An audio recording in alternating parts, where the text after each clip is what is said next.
Assalamualaikum warahmatullahi wabarakatuh. Kembali lagi di channel Berita Mistis. Untuk kisah kali ini masih melanjutkan dari kisah yang sebelumnya, sebuah kisah dari tulisannya Metamorfosis, kisah yang berjudul Sketsa Tanpa Wajah. Dan sebelum kita lanjut ke ceritanya, tekan dulu tombol like video ini dan jangan lupa tekan juga tombol subscribe channel ini. Nyalakan juga lonceng notifikasinya agar tidak ketinggalan cerita-cerita lainnya dari channel ini. Dan buat teman-teman yang pengen membaca langsung ceritanya, nanti silahkan saja kunjungi linknya yang nanti akan saya sertakan di kolom deskripsi. Dan seperti apa untuk lanjutan dari kisah ini, langsung saja kita masuk ke ceritanya.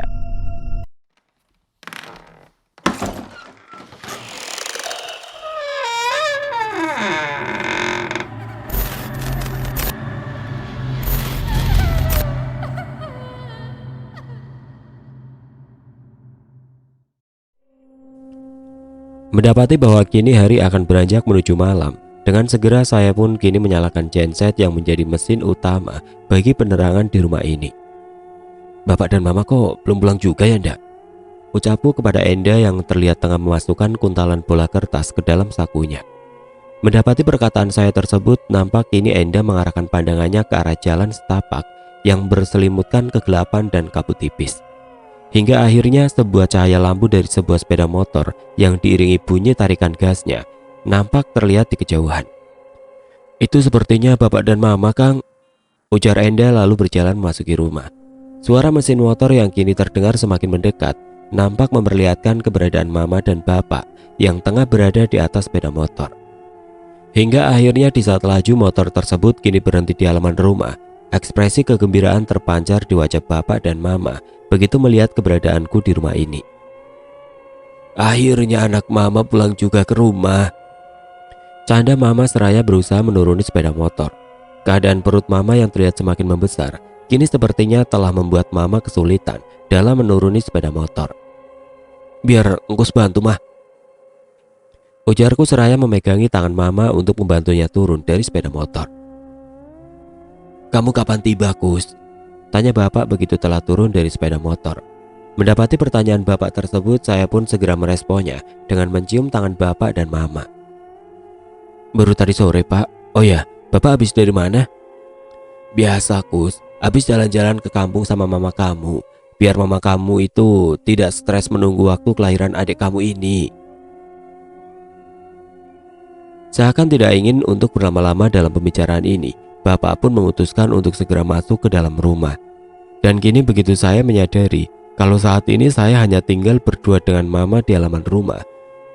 Niatku untuk menanyakan perihal apa yang telah diberitahukan Enda kepadaku kini seperti bermain-main di dalam pikiran ini.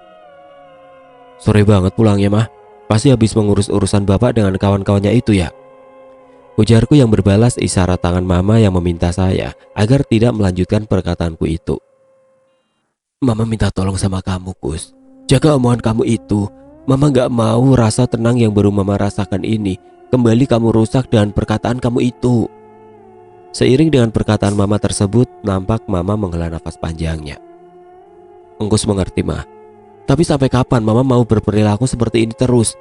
Mengalah demi sesuatu yang tidak benar," ujarku yang berbalas keterdiaman Mama untuk sesaat. "Semua yang Mama lakukan ini Mama lakukan demi keutuhan keluarga kita, Kus. Dan pada akhirnya nanti Mama yakin Bapak kamu pasti akan kembali lagi seperti dulu. Dan keluarga kita ini akan terlepas dari semua masalah ini." "Semoga saja, Mah. Dan semoga juga semuanya itu dapat kita raih dengan usaha kita yang keras, bukan dengan jalan instan, apalagi sampai menggantungkan pada mimpi-mimpi yang tidak jelas akan kebenarannya itu." "Cukup, Kus," ucap Mama dengan suaranya yang agak meninggi. Dan selang beberapa saat setelah perkataan Mama tersebut, nampak kini pandangan Mama terarah ke arah pintu rumah. Seiring dengan keingintahuan saya akan apa yang tengah Mama lihat, saya pun mengarahkan pandangan ini ke arah pintu. Kini nampak terlihat keberadaan Bapak yang tengah berdiri di depan pintu rumah. "Sebaiknya kita masuk, Kus. Sepertinya sebentar lagi akan masuk waktu maghrib." Seiring dengan ajakan Mama tersebut, saya pun mengikuti langkah Mama yang telah berjalan memasuki rumah. "Ayo, Pak, kita sholat berjamaah," ajakku begitu melewati Bapak yang masih berdiri di depan pintu rumah. "Kamu duluan aja, Kus. Bapak masih lelah," jawab Bapak dengan setengah acuh. Melihat bapak yang kini telah mengempaskan tubuhnya di kursi, saya pun segera berjalan menuju ke kamar mandi untuk mengambil air wudhu.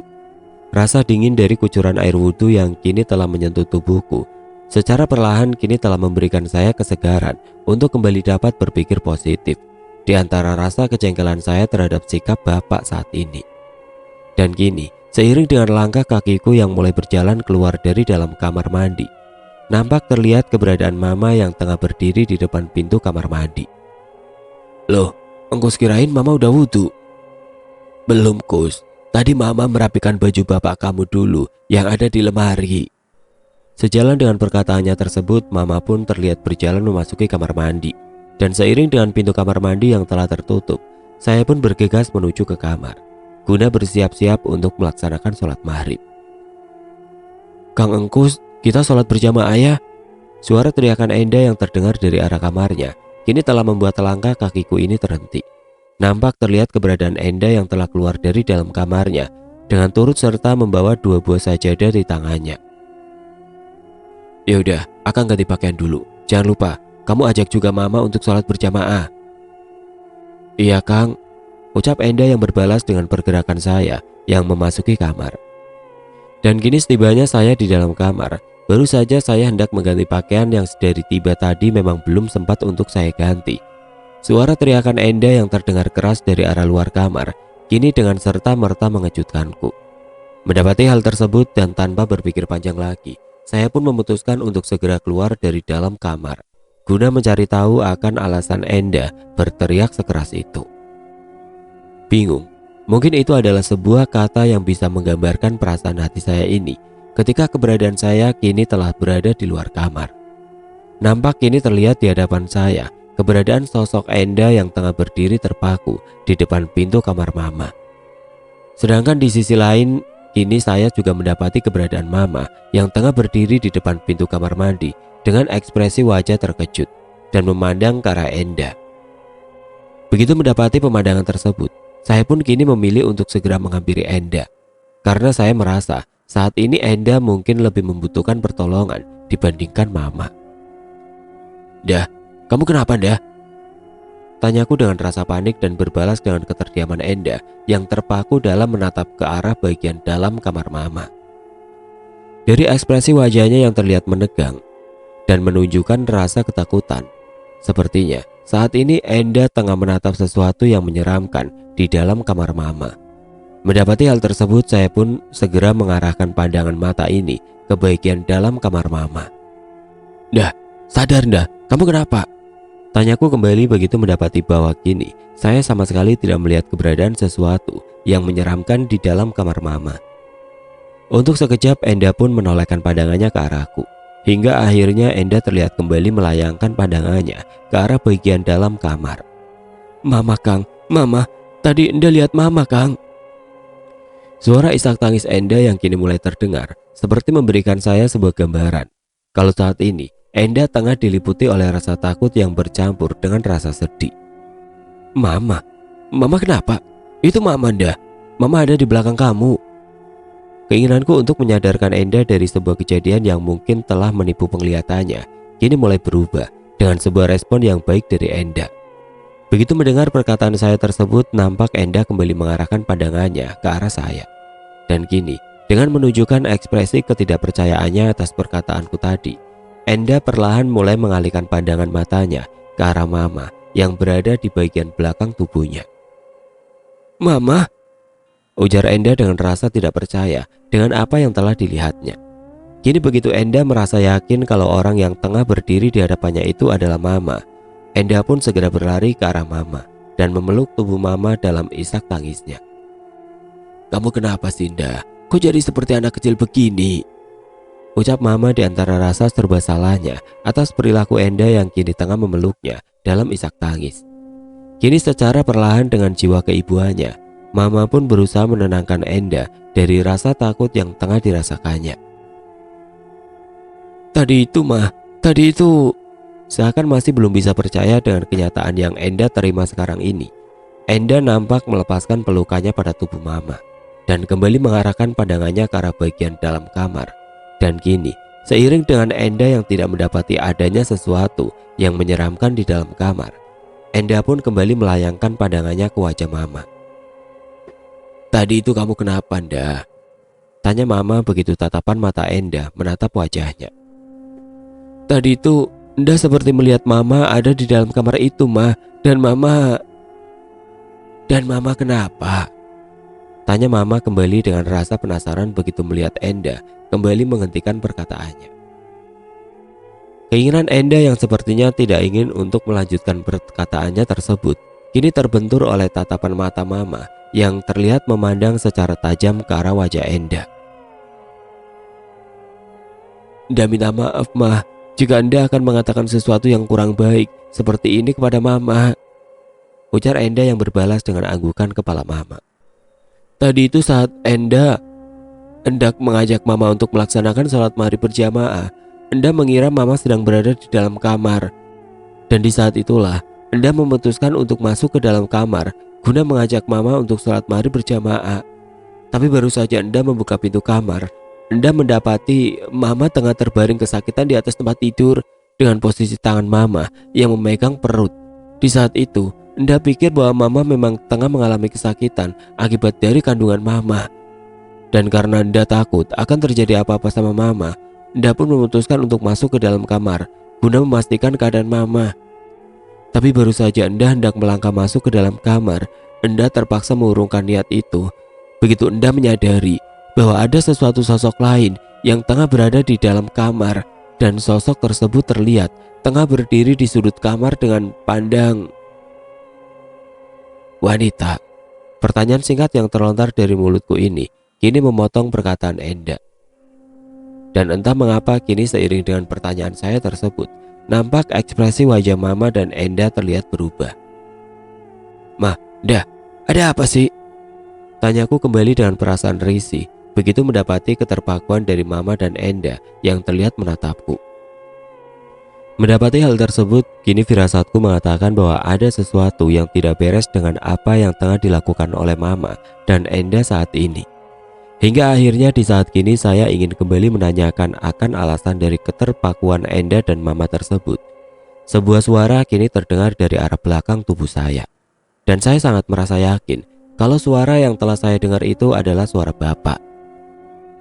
"Kalian sedang membicarakan apa?" tanya Bapak dengan nada suara yang datar serta ekspresi wajah yang terlihat dingin. Untuk sesaat lamanya kini saya, Mama dan Enda lebih memilih untuk berdiam diri dibandingkan kami harus menjawab pertanyaan Bapak tersebut. Hingga akhirnya di antara keterdiaman kami ini yang sudah terasa cukup lama, saya pun memutuskan untuk memberanikan diri dalam mengeluarkan sepatah kata yang mungkin akan bisa menjadi awal bagi saya guna menumpahkan apa yang telah saya rasakan. "Enda habis melihat sesuatu di dalam kamar, Pak," jawabku yang berbalas ekspresi ketakutan di wajah Mama dan Enda. "Melihat sesuatu? Sebaiknya kamu ceritakan semuanya, Nda. Jangan takut," ujarku berusaha membangkitkan keberanian Enda agar berani menceritakan semua yang telah terjadi ini kepada Bapak. Kini di antara keraguan yang Enda rasakan, Enda pun perlahan mulai menceritakan kepada Bapak tentang apa yang baru saja dialaminya.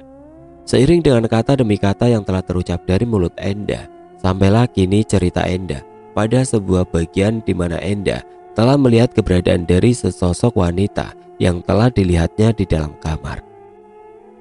"Jadi kamu sama sekali nggak melihat bentuk rupanya itu seperti apa, Nda?" "Susah bagi Enda untuk memastikannya, Kang. Apalagi di saat itu Enda harus memandang sosok wanita tersebut melalui sisi samping wajahnya. Tapi yang pasti, pada saat itu Enda melihat wajah dari sosok wanita tersebut terlihat kurus. Hal itu berbanding lurus dengan keadaan tubuh dari sosok wanita tersebut yang juga terlihat kurus," jawab Enda seraya mencoba memalingkan wajahnya dari tatapan Bapak. "Oh iya, Kang, ada satu lagi keanehan yang Enda dapati dari sosok wanita tersebut. Di saat Enda tanpa sengaja melihat bagian kaki dari sosok wanita tersebut, Enda seperti melihat adanya bagian yang terlihat lebih kecil di antara keseluruhan bagian kaki tersebut. Dan bagian tersebut berada tepat di atas mata kakinya. Apakah ini hanya kebetulan saja atau tidak, Tapi yang pasti apa yang telah dijelaskan oleh Enda tersebut kini seperti mengarahkan saya kepada sosok wanita yang telah saya temui di dalam mimpi burukku. Penjelasan Enda yang mengatakan bahwa Enda menemui keanehan pada bagian kaki dari sosok wanita tersebut seperti mengondisikan akan sosok wanita terpasung yang saya temui di dalam mimpi saya. Sesosok wanita itu terlihat menangis, Kang.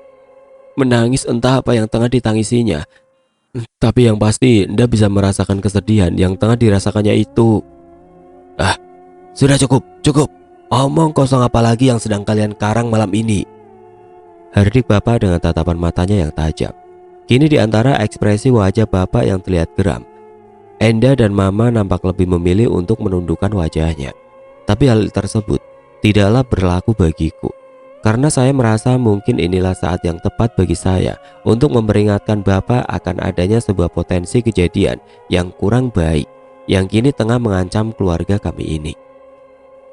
Ini bukan omong kosong, Pak. Semua ini kenyataan, ucapku dengan menahan rasa geram. Kenyataan apa? Kenyataan bahwa kalian telah membual. Seiring dengan perkataan Bapak tersebut, nampak kini rasa ketakutan yang dirasakan oleh Enda telah membuat Enda kembali melayangkan pelukannya ke tubuh Mama. Membual?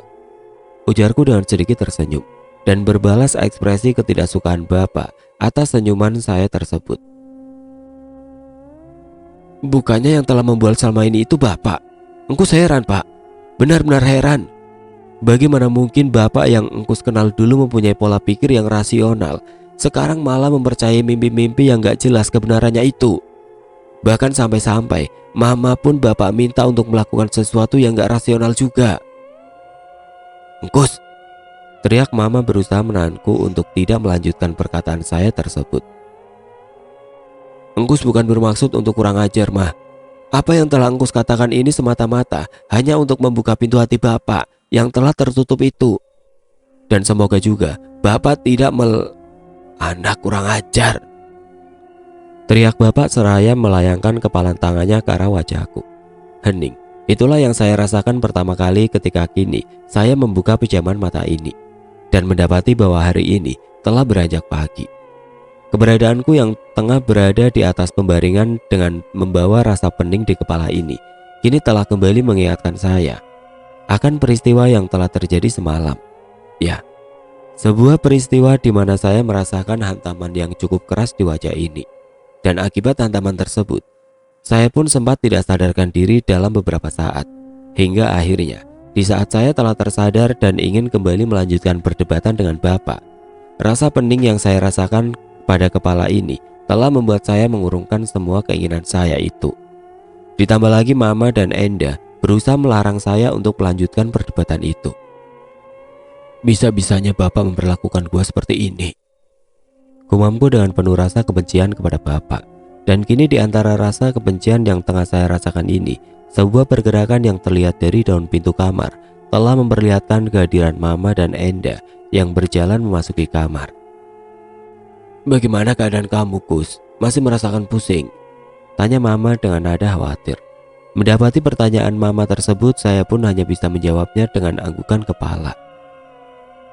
Sebaiknya kamu nanti tiba di Jakarta, kamu segera lekas mengecek kondisi kepala kamu ya, Kus. Mama takut. Tiba di Jakarta? Tanyaku memotong perkataan Mama.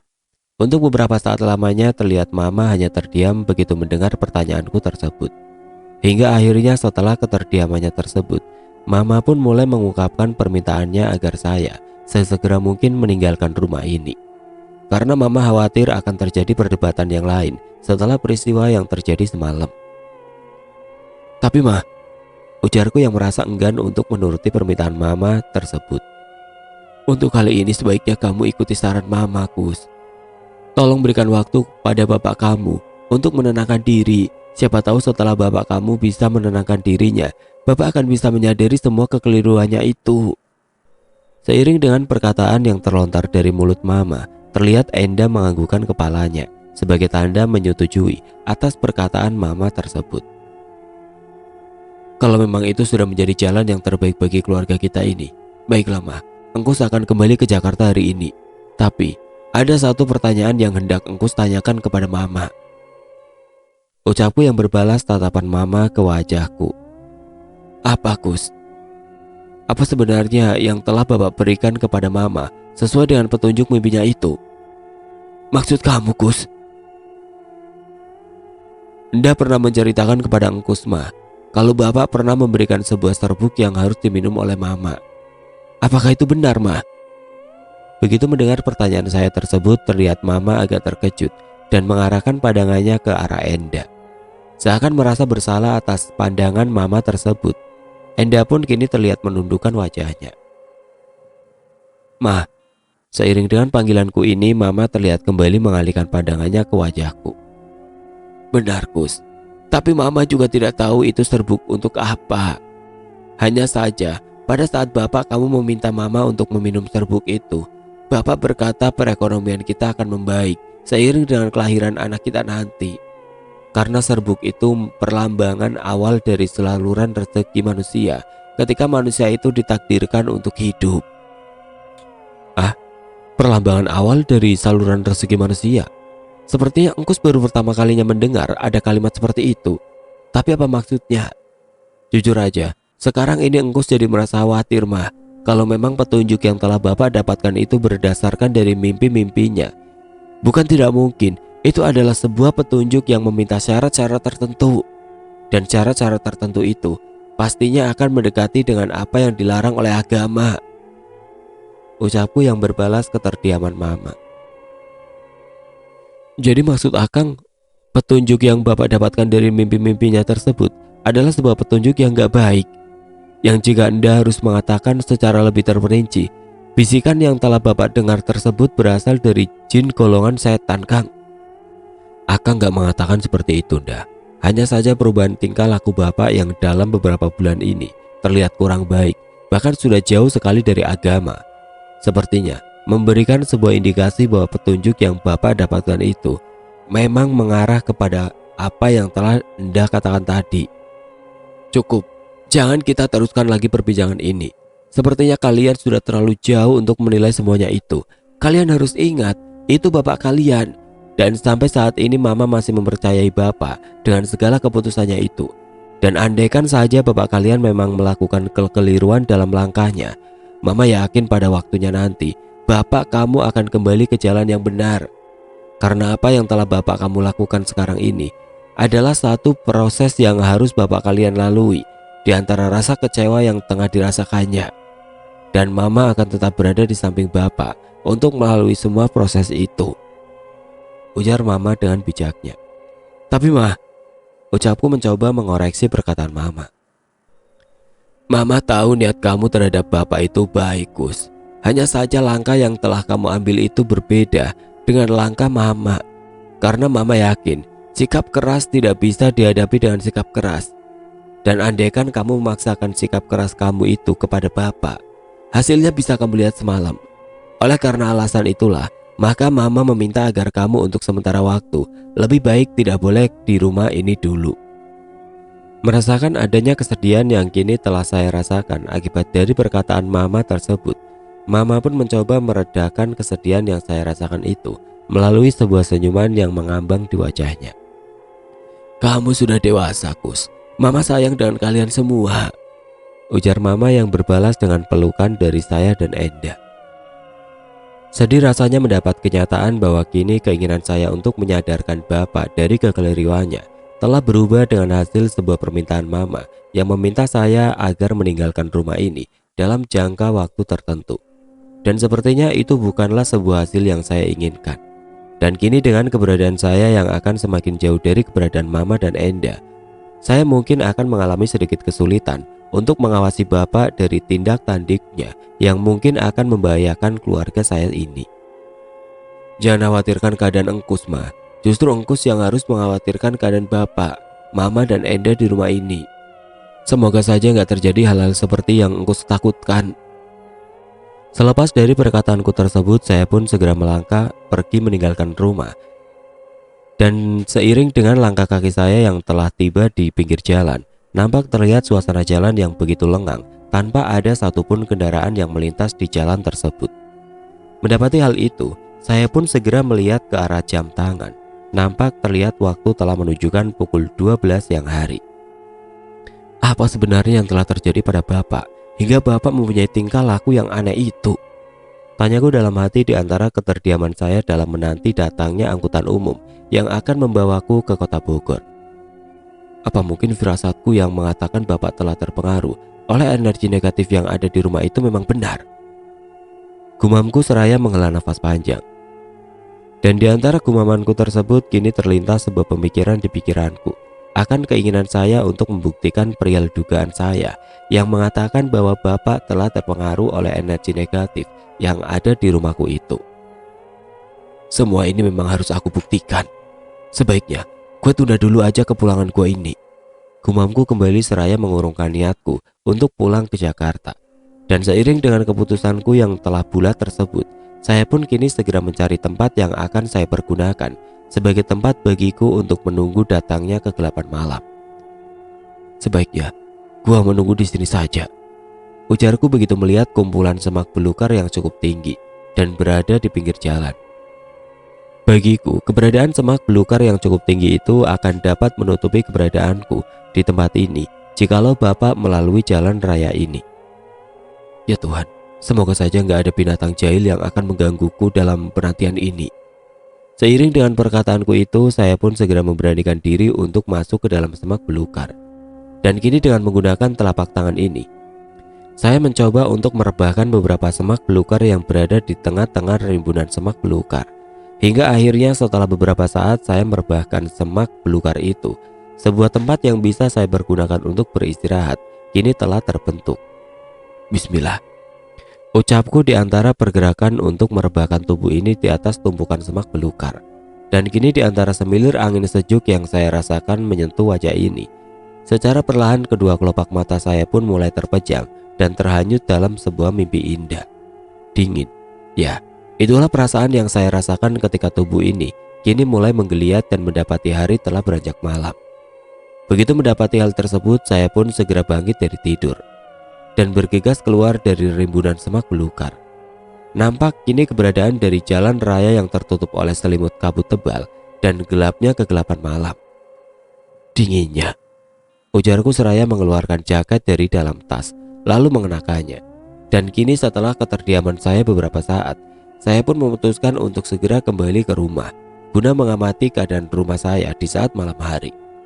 Dan yang pasti saat ini, saya berharap saya akan menemukan sebuah bukti yang akan memperkuat dugaan saya atas kemungkinan telah terpengaruhnya Bapak oleh energi negatif yang ada di rumah saya ini. Lama saya terdiam dalam penantian panjang ini. Bunyi suara serangga malam yang memecah keheningan kini seperti lantunan kidung malam yang menemani kesendirianku dalam kegelapan malam. Hingga akhirnya di saat kini saya melihat ke arah jam tangan yang memperlihatkan bahwa waktu telah menunjukkan pukul 11 malam. Tanpa sebuah alasan yang jelas, saya merasakan suara serangga malam yang sedari tadi telah menemani penantian saya ini kini mendadak menghilang keberadaannya. Dan hal ini menyebabkan suasana di rumah saya mulai diselimuti oleh keheningan. Ini aneh, sepertinya. Kini belum sempat saya menyelesaikan kalimat yang telah terucap dari mulutku ini, nampak terlihat pergerakan dari arah pintu rumah. Dan seiring dengan pergerakan tersebut, keberadaan Bapak pun kini terlihat keluar dari dalam rumah. Mau apa Bapak malam-malam seperti ini? Tanyaku dalam hati begitu melihat keberadaan Bapak di teras depan. Untuk sesaat lamanya nampak Bapak terdiam terpaku, hingga akhirnya selepas dari keterdiamannya tersebut, Bapak pun mulai berjalan ke arah samping rumah. Dan sepertinya Bapak memang mengarahkan langkahnya tersebut ke arah pohon beringin tua yang berlokasi di halaman belakang. Mendapati hal tersebut, saya pun segera mengendap-endap untuk mencari posisi yang memungkinkan untuk mengamati Bapak dari kejauhan. Hingga akhirnya kini saya pun mendapati sebuah tempat yang memungkinkan saya untuk mengamati Bapak dari kejauhan. Dan tempat tersebut tidak lain adalah kumpulan semak belukar yang berada di sekitar lingkungan rumah saya. Ah, Bapak sedang berbicara dengan siapa itu?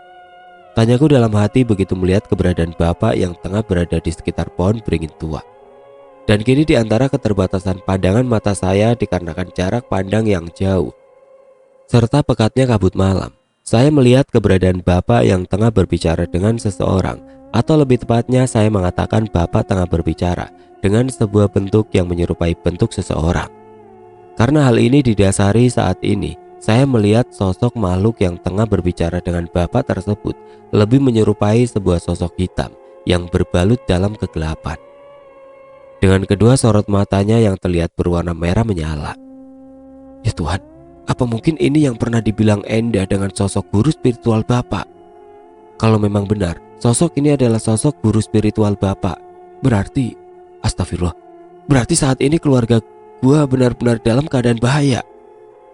Entah ini adalah sebuah kebetulan atau tidak, kini saya merasa setelah saya mengucapkan kalimat tersebut, sosok hitam yang terlihat tengah berbicara dengan Bapak nampak mengalihkan pandangannya ke arahku. Dan di antara sorot matanya yang terlihat tajam menatap ke arah saya, tiba-tiba saja suhu di sekitar saya terasa begitu dingin, hingga menyebabkan bulu kuduk di sekitar tengkukku ini terasa meremang. Gak mungkin, gak mungkin, ini pasti hanya perasaan gue saja. Gumamku seraya mengalihkan pandangan mata ini dari keberadaan Bapak yang tengah bersama sosok hitam. Dan seiring dengan apa yang saya lakukan itu, kini saya merasakan seperti ada sebuah benda padat yang tersentuh oleh telapak tanganku. Mendapati hal tersebut, saya pun melayangkan pandangan mata ini ke arah benda padat yang berada di tanah. Apa ini? Tanyaku dalam hati dengan bulu kuduk yang terasa semakin meremang. Dan kini di antara rimbunya semak belukar dan sepertinya apa yang saya dapati ini kini mengharuskan saya untuk kembali mengernyitkan dahi. Kayu? Kayu apa ini? Tanyaku kembali seraya menyingkap semak belukar yang menutupi kayu yang saya temukan itu. Dan seiring dengan terbebasnya kayu itu dari semak belukar, saya pun mendapati sebuah balok panjang yang berukuran cukup besar yang tersusun dalam dua kayu terpisah. Di antara kayu tersebut terdapat dua buah lubang, serta dua buah gembok berkarat yang berada di setiap sisi kayu tersebut. Mendapati pemandangan tersebut, entah mengapa firasatku kini mengatakan kalau kayu tersebut adalah sebuah kayu yang terhubung dengan mimpi yang pernah saya alami. Apakah kayu ini adalah... Gumamku seraya memasukkan pergelangan tanganku ke arah dua buah lubang yang berada di kayu tersebut. Hingga akhirnya, astagfirullah, sepertinya kayu ini memanglah sebuah kayu yang diperuntukkan untuk memasung seseorang. Tapi apakah mungkin kayu yang saya temukan ini adalah kayu yang dipergunakan untuk memasung wanita yang hadir di mimpiku itu? Tanyaku dalam hati, dan kini di antara ketiadaan jawaban untuk menjawab pertanyaan saya tersebut, terdengar suara bantingan pintu yang terdengar dari arah rumah.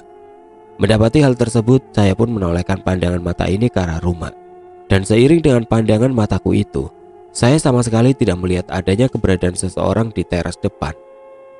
Bapak? Tanyaku dalam hati, lalu mengarahkan pandangan mata ini ke arah pohon beringin tua. Dan seiring dengan pandanganku tersebut, keberadaan Bapak serta sosok hitam yang tadi sempat terlihat tengah berbincang-bincang kini sudah tidak terlihat lagi. Kemana mereka pergi? Tanyaku kembali seraya mengarahkan pandangan mata ini ke sekitar pohon beringin tua. Tapi baru saja kini saya hendak menyelesaikan pencarian yang terasa sia-sia ini, sebuah sentuhan dingin kini saya rasakan menyentuh kedua pergelangan tanganku yang pada saat ini masih berada tepat di dalam lubang balok kayu. Ya Tuhan, apalagi ini? Ucapku dengan suara bergetar. Begitu kini saya menyadari bahwa sentuhan dingin tersebut nampak lebih seperti menyerupai sebuah genggaman erat dari sesuatu yang jika saya harus menggambarkannya secara rinci, genggaman tangan itu terasa sangat begitu kasar, laksana sebuah genggaman tangan dari sesuatu yang mempunyai bulu-bulu kasar di telapak tangannya. Dan kini di antara rasa takut yang mulai menguasai pikiran saya ini, saya pun mencoba memberanikan diri untuk menolehkan pandangan mata ini ke arah pergelangan tangan saya yang masih berada pada balok kayu. Hingga akhirnya, seiring dengan pandangan saya yang kini telah menatap balok kayu, nampak di antara rimbunya semak belukar, saya melihat keberadaan sebuah makhluk hitam dengan bulu-bulu lebat di tubuhnya, tengah tertelungkup di antara rimbunya semak belukar. Di antara wajahnya yang terlihat masih tertunduk menghadap tanah, makhluk tersebut nampak menggenggam erat kedua pergelangan tanganku. Siapa kau? Ujarku dengan suara tergagap. Hingga akhirnya belum sempat saya menyelesaikan perkataanku itu, Makhluk tersebut kini nampak mengangkat wajahnya dari atas tanah, lalu mengarahkannya ke dua bola matanya yang terlihat merah dan bersorot mata tajam ke arah wajahku. Mendapati hal tersebut, pikiranku pun langsung tertuju pada sosok hitam yang tadi sempat saya lihat tengah berbincang-bincang dengan bapak di bawah pohon beringin tua. Mendapati bahwa kini saya merasa yakin kalau makhluk yang tengah menggenggam tanganku ini adalah makhluk yang sama. Saya pun mencoba menarik pergelangan tanganku dengan cara paksa. Tapi semakin saya mencoba untuk melepaskan pergelangan tanganku dari genggaman makhluk tersebut, saya merasakan genggaman makhluk tersebut terasa semakin erat menggenggam pergelangan tanganku. Oke teman-teman, sampai di sini dulu ceritanya. Nantikan kelanjutan kisah ini di video berikutnya. Agar tidak ketinggalan, klik tombol subscribe channel ini dan nyalakan lonceng notifikasinya. Wassalamualaikum warahmatullahi wabarakatuh.